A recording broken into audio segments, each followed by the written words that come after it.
Ele chegou em casa às quase 1 da manhã, com as mãos cheias de cobre e poeira, as costas destruídas depois de um dia inteiro enfiado num porão em Lisboa. Tudo o que queria era ver se a filha estava bem, comer qualquer coisa fria que tivesse no frigorífico e cair na cama por 4 horas antes do próximo turno.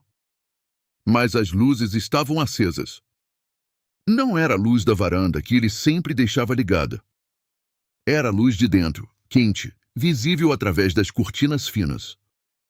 O Carlos parou no meio do passeio, as chaves na mão, o cansaço substituído por um alerta frio. A Matilde nunca deixava luzes acesas. Ela sabia que não podiam gastar. Abriu a porta devagar, pronto para qualquer coisa. O que encontrou fez os pés dele pararem completamente. A sala estava irreconhecível. Os brinquedos que tinham ficado espalhados pelo chão de manhã estavam arrumados no cesto da Matilde. As mantas do sofá, dobradas com precisão. O chão, que ele não tinha tido tempo de limpar há 2 semanas, brilhava debaixo da luz do candeeiro. E o cheiro não era o cheiro habitual daquela casa velha de Setúbal, aquela mistura de umidade e jantar de ontem. Era sabão. Desinfetante. Limpeza de verdade. O coração do Carlos acelerou. Avançou sem fazer barulho, as botas silenciosas no chão lavado. A luz da cozinha estava acesa. Ouvia a água a correr. O som suave de algo a raspar no azulejo. E então ele viu uma mulher ajoelhada no chão da sua cozinha. Um balde de água com sabão ao lado, uma escova na mão.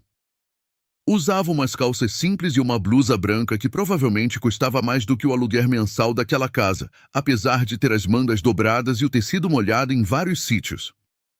O cabelo escuro estava preso num rabo de cavalo prático. As mãos moviam-se em círculos firmes, a esfregar o rejunte do chão que ninguém tinha limpado direito em anos. E quando ela sentiu a presença dele e levantou os olhos, o mundo do Carlos parou. Ele conhecia aquela cara.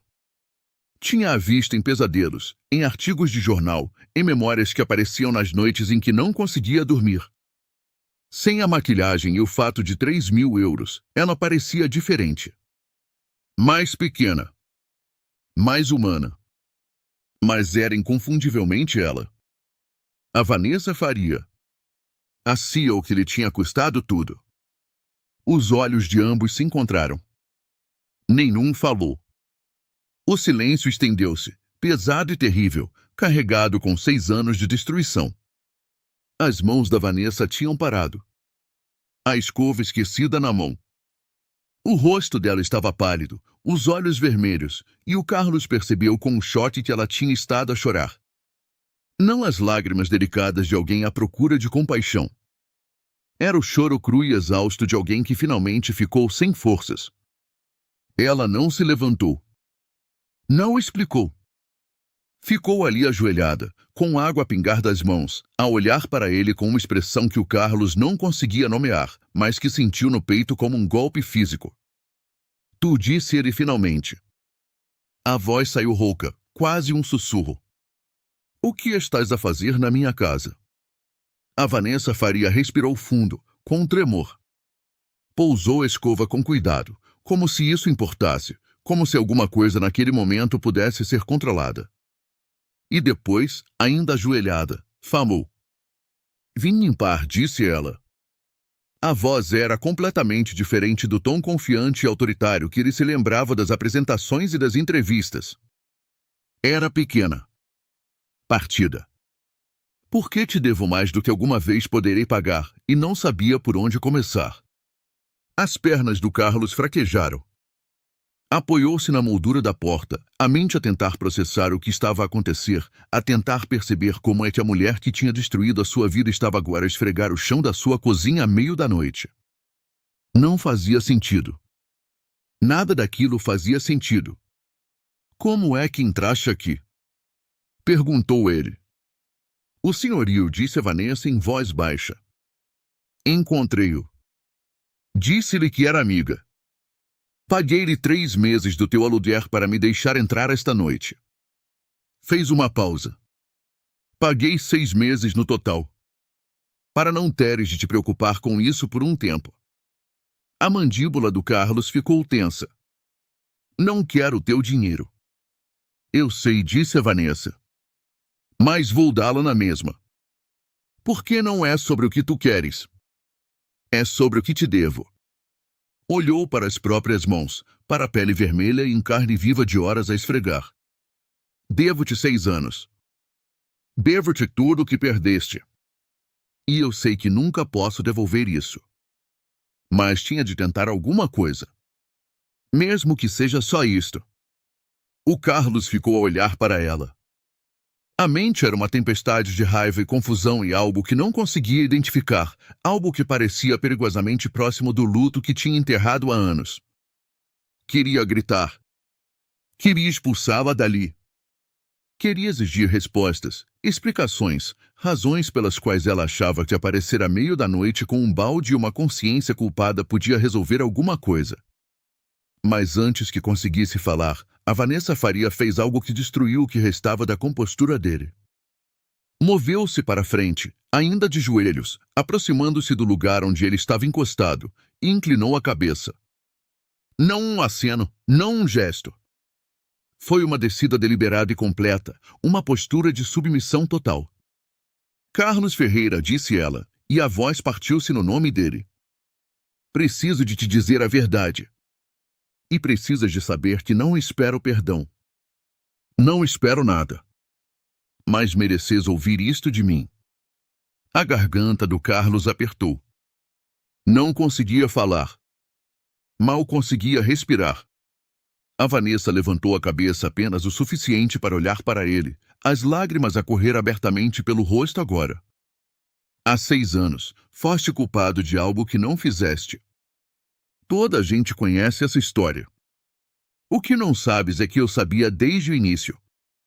Analisei os relatórios. Vi a verdadeira origem do erro. E podia ter impedido. Podia ter dito a verdade. Mas não disse. As palavras ficaram suspensas no ar como fumo. O Carlos sentiu como se estivesse a cair, como se o chão tivesse desaparecido debaixo de si. Escolhi a minha carreira em vez da tua vida, continuou a Vanessa. Cada palavra parecia custar-lhe algo. Disse a mim própria que era necessário. Que era só negócios. Que alguém tinha de levar a culpa, e que podia muito bem ser alguém que não conseguia lutar. Disse a mim própria muitas coisas. E depois voltei ao meu escritório, às minhas reuniões, às minhas promoções, e tentei com todas as forças não pensar no que te tinha acontecido. Parou, a respiração entrecortada. Mas pensei. Todos os dias pensei em te parar naquele parque de estacionamento em frente ao edifício com uma caixa com as tuas coisas, a olhar para cima como se não conseguisses perceber o que tinha acabado de acontecer. Porque o teu mundo acabou. E foi por minha culpa. As mãos do Carlos estavam a tremer. Pressionou-as contra a moldura da porta, a tentar ancorar-se. Porque se não o fizesse, podia colapsar, ou atirar-se para frente, ou fazer algo que não conseguiria desfazer. A minha mulher foi-se embora, disse ele, e a voz saiu em carne viva. Sabias disso? A Vanessa fechou os olhos. Soube mais tarde. Por causa do que fizeste? Por que não conseguia arranjar trabalho? Por que ela não conseguia suportar estar casada com um falhado? As palavras sabiam a veneno. Deixou a nossa filha. A Matilde tinha 2 anos e a mãe dela foi-se embora porque eu perdi tudo. Eu sei, sussurrou a Vanessa. Não sabes nada, disse o Carlos. E agora a voz estava a subir. Toda a raiva e dor e luto que tinha enterrado ao longo de 6 anos, finalmente a arrebentar. Não sabes o que explicar a uma criança por que não pode ter sapatos novos. Por que come em massa todos os dias. Por que o pai trabalha 3 empregos e mesmo assim mal consegue pagar o aluguer. Não sabes o que é odiar-te a ti próprio tanto que mal te consegues ver ao espelho. Por que achas que falhaste. Achas que não foste suficientemente bom. Achas que mereceste. A Vanessa estava agora a soluçar abertamente, mas não desviou o olhar. Deixou ver a destruição dela. Deixou ver a culpa que a tinha estado a comer viva durante anos. Tens razão, disse ela. Não sei. Mas devia saber. Devia ter pensado nisso antes de assinar o meu nome. Devia ter pensado na tua filha. A voz caiu até quase não se ouvir. Destruía a tua vida. E a dela também. E não há nada que eu possa fazer que alguma vez acerte isso. O Carlos sentiu algo partir-se dentro de si. Algo que o tinha mantido de pé tanto tempo que se tinha esquecido que estava lá. Escorregou pela moldura da porta até ficar sentado no chão, a cabeça entre as mãos. E pela primeira vez em anos, chorou.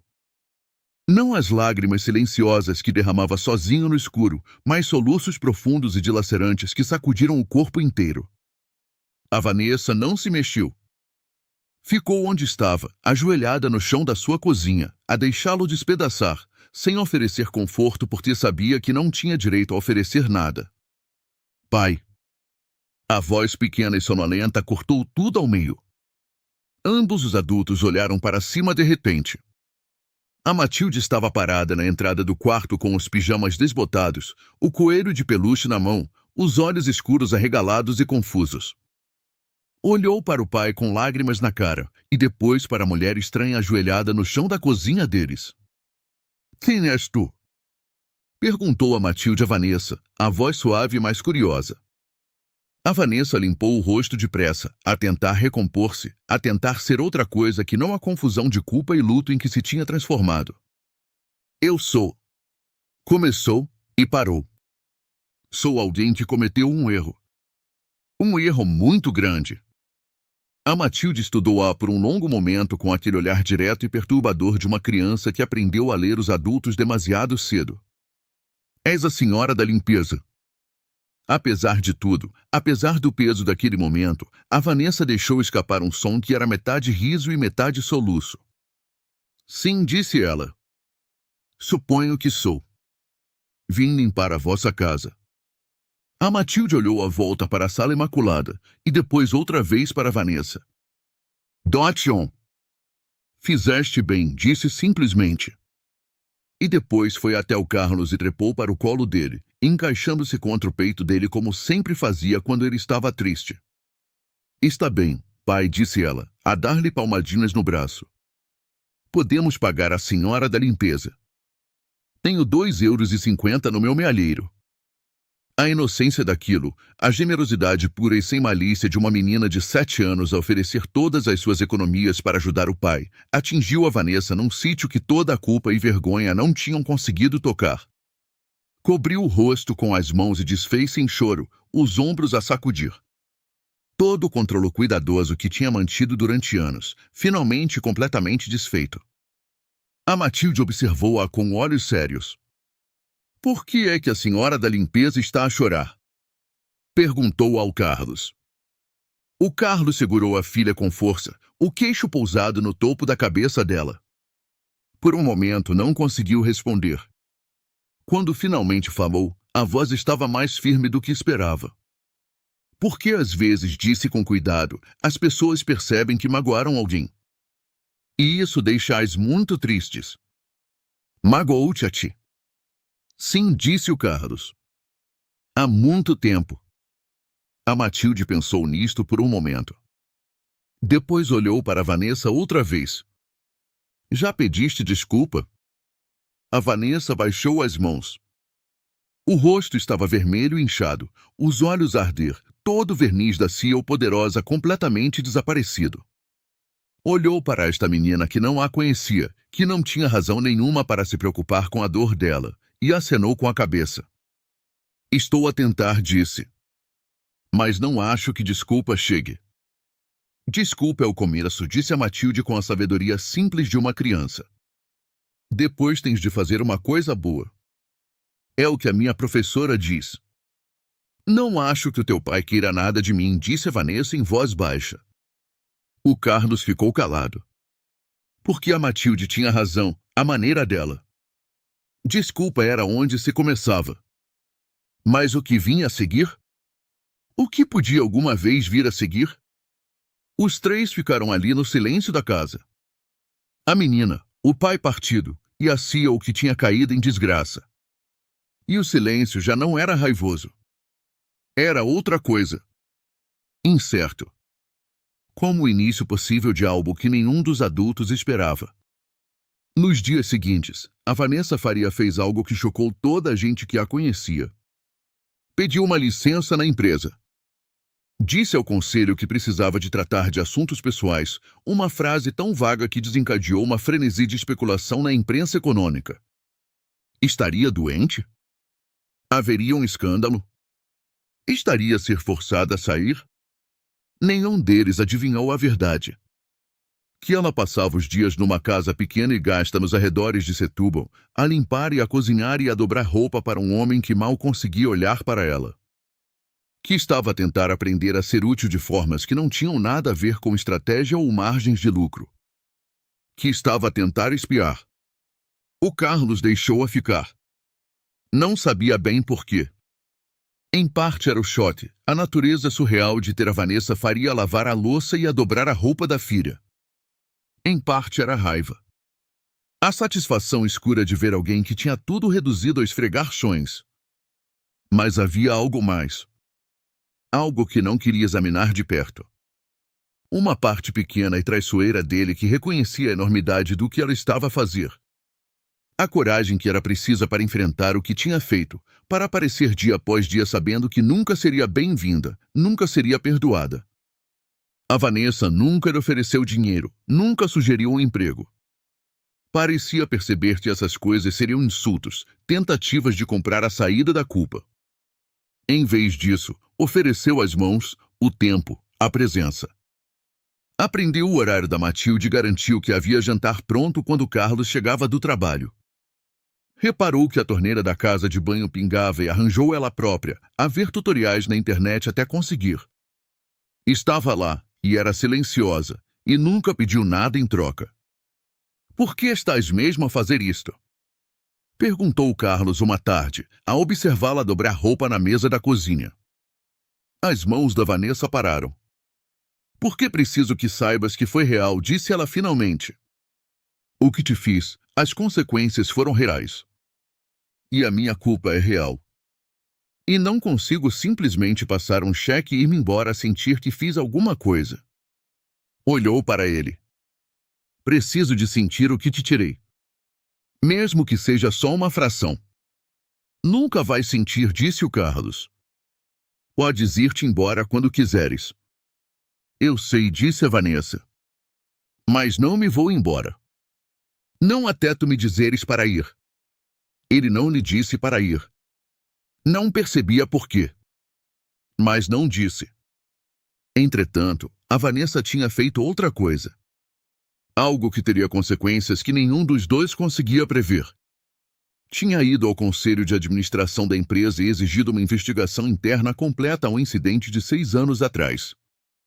Tinha fornecido documentação, e-mails, provas que tinham sido enterradas. Tinha dado nomes.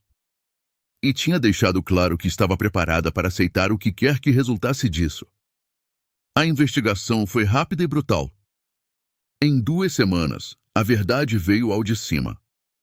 A verdadeira origem do erro, as pessoas que tinham sabido encobertas, a falha sistemática que tinha permitido que um homem inocente fosse sacrificado. O nome de Carlos Ferreira foi limpo, oficialmente por completo, com pedidos de desculpa de executivos que há muito tinham seguido outros caminhos. Mas o custo foi alto. As pessoas que tinham beneficiado da queda do Carlos foram expostas. Algumas delas despedidas, outras a enfrentar consequências legais. A reputação da empresa ficou manchada. E a Vanessa Faria, que tinha liderado a busca pela verdade sabendo que a destruiria, enfrentou o julgamento mais severo de todos. O conselho convocou uma reunião. Disseram-lhe que precisava de se demitir do cargo de CEO. Que a empresa precisava de nova liderança para recuperar do escândalo. Que a vontade dela de vir a público era admirável, mas o silêncio inicial era imperdoável. Ela ouviu tudo sem argumentar, sem se defender. E depois assinou a demissão, com efeito imediato. A imprensa econômica teve um dia de festa. Vanessa Faria demite-se em meio a escândalo ético. CEO de tecnologia resigna após encobrimento revelado. Os artigos estavam em todo o lado, a dissecar a carreira dela, a questionar cada decisão que alguma vez tinha tomado. O nome que tinha sido sinônimo de sucesso estava agora associado à vergonha. Mas a Vanessa sentiu algo inesperado. Alívio. Pela primeira vez em 6 anos, conseguia respirar. Quando disse ao Carlos, ele estava na cozinha a fazer café. A rotina matinal que de alguma forma tinha passado a incluir a presença dela. Disse as palavras simplesmente, sem drama. Bemetini. A investigação concluiu que fui cúmplice no encobrimento. Perdi o cargo. A mão do Carlos parou na cafeteira. Por minha causa. Por causa do que fiz, te corrigiu a Vanessa. Por que escolhi dizer a verdade 6 anos tarde demais? Mas foi a coisa certa. Perdeste tudo, disse o Carlos. E havia algo na voz dele que podia ser preocupação ou podia ser vindicação ou podia ser ambos. Não tudo, disse a Vanessa em voz baixa. Perdi um emprego. Um título. Dinheiro, poder e prestígio. Mas isso não é tudo. Tu ensinaste-me isso. O Carlos olhou para ela. Olhou mesmo, talvez pela primeira vez desde que ela tinha aparecido na casa dele. Ela parecia diferente agora. Mais leve de alguma forma. Apesar do escândalo, apesar da perda. Como alguém que tinha estado a carregar algo impossivelmente pesado e finalmente o tinha pousado. O que vais fazer agora? Perguntou ele. Não sei, admitiu a Vanessa. Mas não vou fugir. Seja o que for que venha a seguir, vou enfrentá-lo. Fez uma pausa. A não ser que queiras que eu vá. Percebo se quiseres. O Carlos pensou nisto. Pensou na mulher que tinha destruído a sua vida, que tinha aparecido e tentado juntar os pedaços, que tinha sacrificado tudo para acertar as contas. Não chegava. Nunca ia chegar. Mas era algo. Era real. Fica, disse ele. A palavra surpreendeu-o tanto quanto pareceu surpreender a ela. Para Matilde. Ela gosta de te ter por aqui. E acrescentou, com a voz rouca, estou a habituar-me a chegar a uma casa limpa. Não era perdão. Não ainda. Talvez nunca. Mas era uma porta deixada aberta em vez de batida com força. E às vezes era por aí que as coisas tinham de começar. 1 ano depois, o Carlos Ferreira estava na sua cozinha, a mesma cozinha onde tinha encontrado a Vanessa Faria esfregar o chão à meio da noite, e ficou admirado com o quanto tudo parecia diferente. A casa continuava pequena, continuava gasta. Mas parecia um lar agora. O tipo de lar que tinha risos e calor e pessoas que se importavam. Tinham-lhe oferecido a carreira de volta. Uma posição numa empresa diferente, com o entendimento de que o registro estava limpo e a reputação restaurada. O salário teria mudado a vida. O título impressionante. A segurança, tudo aquilo com que tinha sonhado durante anos. Mas quando a Matilde soube, fez-lhe uma pergunta simples. Ias ser feliz, pai? E o Carlos percebeu que a resposta era não. Não queria voltar a torres de vidro e política corporativa e a vida que um dia lhe parecerá tão importante. Queria trabalhar com as mãos. Queria estar em casa para jantar. Queria estar presente para a filha das formas que não tinha conseguido antes de tudo se ter desmoronado. Por isso recusou a oferta e abriu o seu pequeno negócio, a fazer trabalhos elétricos e reparações, a ganhar o suficiente para estar confortável, a escolher os próprios horários, os próprios clientes, a própria vida. A Vanessa tinha estado lá ao lombo de tudo isso.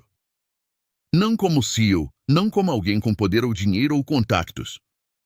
Apenas como alguém que aparecia, que ajudava, que se foi tornando lenta e provavelmente parte das suas vidas. Tinha arranjado emprego a dar aulas de gestão numa escola profissional em Setúbal. Trabalho que pagava uma fração do que ganhava antes, mas que lhe dava algo que nunca tinha tido. Propósito que não era sobre lucro. Ligação que não era sobre subir. Continuava a aparecer na casa várias vezes por semana. Jantava com eles.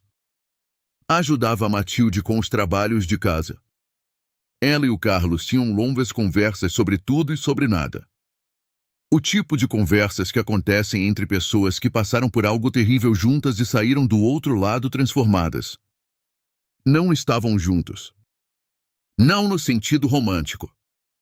O Carlos não sabia se alguma vez conseguiria perdoá-la completamente. E a Vanessa não sabia se merecia que o fizesse. Mas eram algo.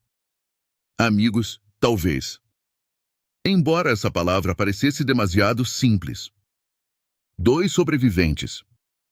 Duas pessoas unidas por uma história partilhada de dor e cura, a tentar construir algo melhor dos destroços. Pai, a Vanessa chegou e chamou a Matilde da porta da frente, a voz alegre. Tinha agora 8 anos, mais alta, mais confiante, a mesma alma gentil, mas com uma leveza que antes não existia. O Carlos olhou do lava-louça onde estava a lavar legumes para o jantar. A Vanessa entrou na cozinha, descontraída em jeans e uma camisola simples, o cabelo preso, a trazer um saco de compras. Parecia tão diferente da mulher que tinha estado ajoelhada naquele chão um ano atrás, partida e desesperada. Parecia alguém que tinha encontrado o caminho de volta a si própria. Trouxe ingredientes para a massa, disse ela com um sorriso pequeno. Já que sei que é quarta-feira. Não tens de continuar a trazer compras, disse o Carlos. Mas não havia calor nenhum nisso. Tinham tido esta discussão antes. Eu sei, disse a Vanessa. Mas quero. A Matilde pegou no saco e começou a desembalar com a facilidade de uma rotina. O Carlos e a Vanessa moveram-se pela cozinha pequena no silêncio confortável de pessoas que aprenderam os ritmos uma da outra. Enquanto Carlos via a filha rir de qualquer coisa que a Vanessa disse, enquanto sentia o calor daquele momento simples e ordinário, percebeu algo profundo. O perdão não era um momento único. Não era um grande gesto ou uma declaração dramática. Era isto. Era aparecer. Era o tempo. Era escolher dia após dia construir algo em vez de agarrar aos destroços do que tinha sido destruído. Ainda se lembrava da dor. Provavelmente sempre iria lembrar. E a Vanessa ainda carregava a culpa, o saber que nunca conseguiria desfazer completamente o que tinha feito. Mas tinham aprendido a viver com essas coisas. A reconhecê-las sem as deixar definir tudo. Ainda bem que estás aqui, disse o Carlos de repente. A Vanessa olhou para ele, algo vulnerável e esperançoso nos olhos. Eu também, disse ela em voz baixa. E naquele momento, naquela cozinha pequena, naquela casa gasta, o Carlos Ferreira sentiu algo que não sentia há 6 longos anos. Não felicidade, não exatamente. Mas algo próximo. Paz. A sensação de que talvez, só talvez, aquilo corresse bem para todos eles. Mais tarde nessa noite, depois do jantar e da Matilde estar na cama, o Carlos e a Vanessa sentaram-se nos degraus da frente da casa, a ver o bairro adormecer na escuridão. Tinha se tornado um ritual. Estas conversas tranquilas no espaço entre o dia e a noite. Arrependes-te? Perguntou o Carlos. De tudo que deixaste para trás. A Vanessa ficou calada por um longo momento. Arrependo-me do que te fiz, disse finalmente. Todos os dias. Mas de ter deixado aquela vida? Não. Olhou para ele. Aquela pessoa que eu era, a que conseguia assinar a vida de alguém para proteger a carreira dela, estava a afogar-se. Só não sabia. Perder tudo foi a única coisa que me pôde salvar. O Carlos acenou lentamente com a cabeça. Percebeu isso melhor do que ela provavelmente imaginava. Ele também tinha afundado uma vez. E às vezes a única forma de voltar à superfície era largar tudo aquilo que achava que te mantinha à tona. O que disseste naquela primeira noite, disse o Carlos. Na cozinha. Lembras-te do que foi? O rosto da Vanessa ficou tenso com a memória. Lembro-me de cada palavra. Diz outra vez. Ela olhou para ele, surpreendida. Mas não recusou. Disse: destruí a tua vida. E a da tua filha. E não há nada que eu possa fazer que acerte alguma vez isso. Isso partiu-me, disse o Carlos em voz baixa. Não porque fosse dramático, mas porque era verdade. E porque tu sabias que era verdade. E disseste na mesma. Fez uma pausa. Foi nessa altura que percebi que não estavas aqui para te sentires melhor. Estavas aqui porque tinhas de estar. Os olhos da Vanessa brilharam com lágrimas. Ainda estou aqui por essa razão. Eu sei, disse o Carlos. E pela primeira vez, estendeu a mão e pegou na dela. Não era um gesto romântico. Era algo mais simples e mais profundo. Um reconhecimento. Uma ponte. E fico contente que estejas. Ficaram ali sentados na escuridão. Duas pessoas que tinham magoado e sido magoadas. Que tinham caído e voltado a levantar. Que tinham aprendido que às vezes a coisa mais difícil de fazer era também a mais necessária. O passado não podia ser mudado.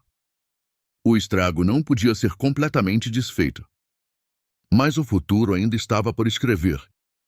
E nessa possibilidade, nessa esperança frágil e imperfeita, havia algo que valia a pena assegurar. Lá dentro, a Matilde dormia em paz, rodeada de amor que não percebia completamente, mas que sentia em cada canto do seu pequeno mundo. E nos degraus, dois adultos que tinham estado em lados opostos de um ato imperdoável encontraram um momento de compreensão silenciosa. Não era perdão, não ainda.